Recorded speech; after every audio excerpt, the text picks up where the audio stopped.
حضرت مولانا اسماعیل صاحب کے بیٹے 3 تھے، مولانا محمد صاحب، مولانا یحییٰ صاحب، مولانا الیاس صاحب۔ حضرت مولانا الیاس علیہ الرحمہ کی پیدائش 1886 عیسوی میں مشہور قصبہ کاندھلا ضلع مظفر نگر میں پیدائش ہوئی۔ حصول علم: حضرت مولانا الیاس علیہ الرحمہ نے دینی تعلیم کا ابتدائی حصہ کاندھلا میں حاصل کیا اور کچھ تعلیم اپنے والد ماجد سے محمد اسماعیل سے حاصل کی۔ اس کے بعد مولانا الیاس علیہ الرحمہ کے بھائی مولانا یحییٰ صاحب نے 1898 عیسوی میں اپنے پاس گنگوہ لے آئے اور خود پڑھانا شروع کر دیا۔ 1922 عیسوی میں شیخ الہند حضرت مولانا محمود الحسن صاحب دیوبندی کے حلقہ درس حدیث شریف میں شامل ہوئے۔ اس کے فراغت کے بعد جامعہ مظاہر العلوم سہارنپور میں داخل ہو کر مولانا خلیل احمد سہارنپوری درس حدیث شریف میں شریک ہوئے۔ طالب علم کے زمانے میں حضرت گنگوہی سے بیعت فرمائی، مولانا خلیل احمد سہارنپوری سے اور حاجی امداد اللہ مہاجر مکی سے بیعت فرمائی۔ جامعہ مظاہر العلوم میں 1910 عیسوی میں چند جدید اساتذہ کا تقرر ہوا۔ اس موقع پر حضرت مولانا الیاس علیہ الرحمہ بھی موجود تھے۔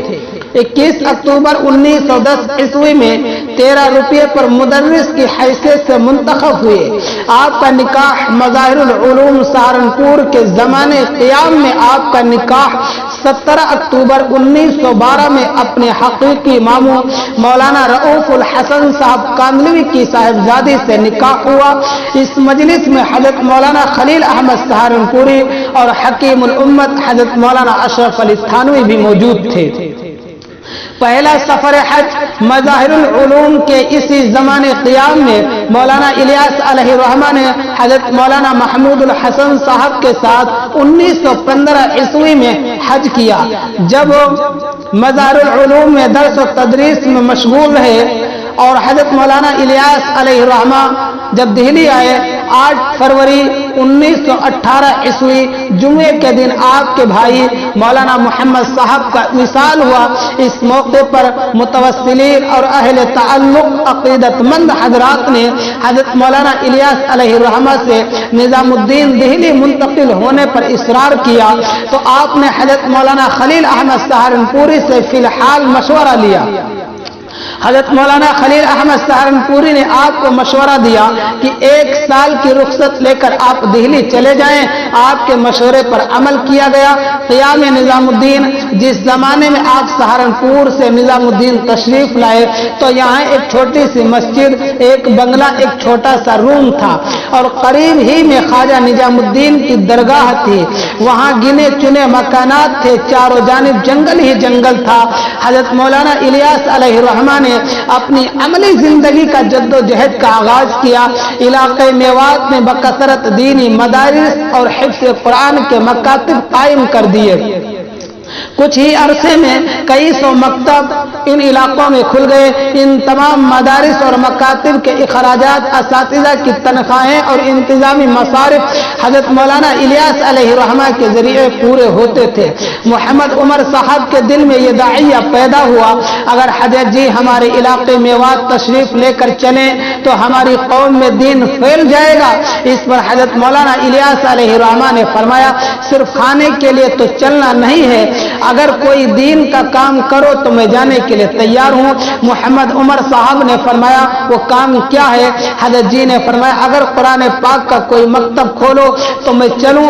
گفتگو آگے بڑھی، پھر مکتب کھلا۔ مدارس اور مکاتب کے ذریعے نئی نسل میں دین آئے گا۔ 1918 سے لے کر 1930 تک نہ جانے کتنے مدارس اور کتنے مکاتب کھول دیے گئے اور عمومی محنت کے ذریعے بڑوں کا دین سے تعلق قائم ہو۔ تو 1918 سے لے کر 1930 تک حضرت والا نے مسلسل جگہ جگہ گاؤں گاؤں مدارس اور مکاتب کھولے۔ ان سب کا خرچہ اور مدرسین کی تنخواہیں، دیگر انتظامی مصارف حضرت کے ذمے تھی۔ تھی، حضرت نے اپنی زندگی کے 12 سال خرچ کیے تاکہ نئی نسل دین سے جڑے۔ دوسرا سفر حج، حضرت مولانا الیاس علیہ الرحمہ نے دوسرا سفر اپنے استاد حضرت مولانا خلیل احمد سہارنپوری کے ساتھ کیا۔ 19 اپریل 1920 عیسوی میں ممبئی سے روانگی ہوئی تھی۔ حضرت مولانا الیاس علیہ الرحمہ کو خام نبی پاک صلی اللہ علیہ وسلم کی زیارت ہوئی۔ بتلایا گیا کہ ہم تم سے کام لیں گے۔ تبلیغ کا کام شروع ہوا۔ 28 اپریل 1930 میں حضرت مولانا الیاس علیہ الرحمہ نے جامعہ مظاہر العلوم کے تمام اساتذہ کو جمع فرما کر دعوت اور تبلیغ کی اہمیت پر زور تقریر فرمائی تھی، جس کے نتیجے میں بڑے اساتذہ کرام نے باہمی مشورے سے اپنی ترتیب قائم کر کے اسی دن سے کام شروع کر دیا تھا۔ تاریخی معلومات کے مطابق اور تاریخ معلومات کی روشنی میں بلا تکلف یہ کہا جا سکتا ہے دعوت اور تبلیغ کا عملی آغاز 28 اپریل 1930 میں مظاہر علوم سہارنپور سے ہوا۔ اس طور پر گویا جامعہ مظاہر العلوم علم نبوت اور نور نبوت دونوں کا حق وقت ادا کر رہا ہے۔ دوسرا سفر حج، حضرت مولانا الیاس علیہ الرحمہ نے دوسرا سفر اپنے استاد حضرت مولانا خلیل احمد سہارنپوری کے ساتھ کیا۔ 29 اپریل 1920 عیسوی ممبئی سے روانگی ہوئی تھی۔ حضرت مولانا الیاس علیہ الرحمہ کو خام نبی پاک صلی اللہ علیہ وسلم کی زیارت ہوئی۔ بتلایا گیا کہ ہم تم سے کام لیں گے۔ تبلیغ کا کام شروع ہوا۔ 28 اپریل 1930 میں حضرت مولانا الیاس علیہ الرحمہ نے جامعہ مظاہر العلوم کے تمام اساتذہ کو جمع فرما کر دعوت و تبلیغ کی اہمیت پر پرزور تقریر فرمائی تھی، جس کے نتیجے میں بڑے اساتذہ کرام نے باہمی مشورے سے اپنی ترتیب قائم کر کے اور اسی دن سے کام شروع کر دیا تھا۔ تاریخ معلومات کی روشنی میں بلا تکلف یہ کہا جا سکتا ہے کہ دعوت اور تبلیغ کا عملی آغاز 28 اپریل 1930 میں مظاہر العلوم سہارنپور سے ہوا۔ تیسرا حج، حضرت مولانا الیاس علیہ الرحمہ نے 29 دسمبر 1932 میں نظام الدین کے ریلوے اسٹیشن پر تراویح ادا کر کے کراچی کے راستے سے مکہ المکرمہ تشریف لے گئے۔ حضرت مولانا احتسام الحسن صاحب کاندلوی بھی تھے اور اسی حج سے واپسی پر آپ نے جماعتوں کو مختلف علاقوں میں بھیجنا شروع کیا۔ پہلی جماعت کاندلہ کی طرف روانہ کی گئی، دوسری جماعت بھی روانہ کی گئی اور اسی موقع پر میوات میں 5 کوسہ نظام قائم کیا گیا، یعنی ہر گاؤں کے ہر گھر والے 5 کوس کے علاقے میں گشت کریں اور دینی فضا قائم کریں، لوگوں کو جماعت میں نکلنے کی ترغیب دیں۔ چوتھا حج اور آخری حج، حضرت مولانا الیاس علیہ الرحمہ آخری حج کیا۔ 21 جنوری 1938 عیسوی میں آپ دہلی سے کراچی تشریف لائے تھے اور وہاں سے ایس رحمانی جہاز سے 23 جنوری کو جدہ کے لیے روانہ ہوئے۔ اس سفر میں مولانا احتسام الحسن صاحب، مولانا مفتی جمیل صاحب، مولانا محمد یوسف صاحب، مولانا محمد انعام الحسن صاحب اور مولانا محمد ادریس صاحب وغیرہ بھی تھے۔ آخری وقت حضرت مولانا کی آخری علالت کا آغاز 26 اپریل میں شدید دورہ ہوا، جس سے تقریباً 2 گھنٹے بے ہوش طاری رہے۔ کافی دیر کے بعد آنکھ کھلی، پھر بلند آواز سے خوش الہان ترنم آواز سے یہ آیت شریفہ پڑھی، کان حقا علینا نصر المؤمنین، ایمان والوں کی مدد کرنا ہمارا حق ہے۔